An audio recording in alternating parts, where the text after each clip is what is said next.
আলহামদুলিল্লাহ আলহামদুলিল্লাহি ওয়া কাফা ওয়া সালামুন আলা ইবাদিহিল্লাযিনা ইসতাফা আম্মা বাদ ফাউযু বিল্লাহি মিনাশ শাইতানির রাজিম বিসমিল্লাহির রহমানির রহিম ফাযকুরুনি আযকুরুকুম ওয়াশকুরুলি ওয়া লা তাকফুরুন সাদাকাল্লাহুল আযীম। মহান আল্লাহ রাব্বুল আলামিনের দরবারে কালেমাতুশ শুকর আদায় করছি যে আল্লাহর তাবারক ওয়া তাআলা আমাদেরকে মুসলমান হিসাবে সৃজন করেছেন।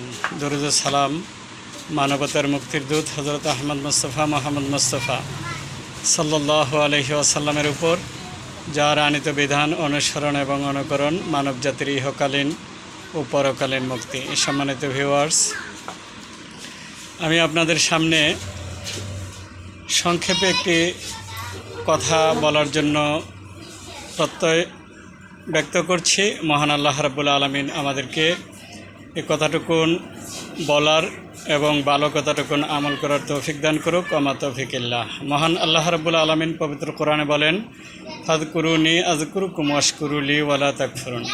যে বান্দা, তুমি যদি আমাকে স্মরণ করো আমিও তোমাকে স্মরণ করব। সুতরাং আল্লাহ রাব্বুল আলামিন আমাদেরকে সৃজন করেছেন, আমাদেরকে সৃষ্টি করেছেন।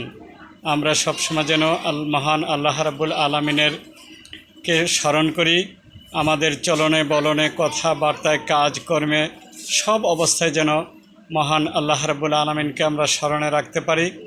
আল্লাহ রাব্বুল আলামিনের স্মরণ যেন আমাদের উপর রহমতের চাদর হিসেবে আবৃত থাকেন, সেই তৌফিক কামনা করে আমি আমার কথা শেষ করছি। আসসালামু আলাইকুম ওয়া রাহমাতুল্লাহ।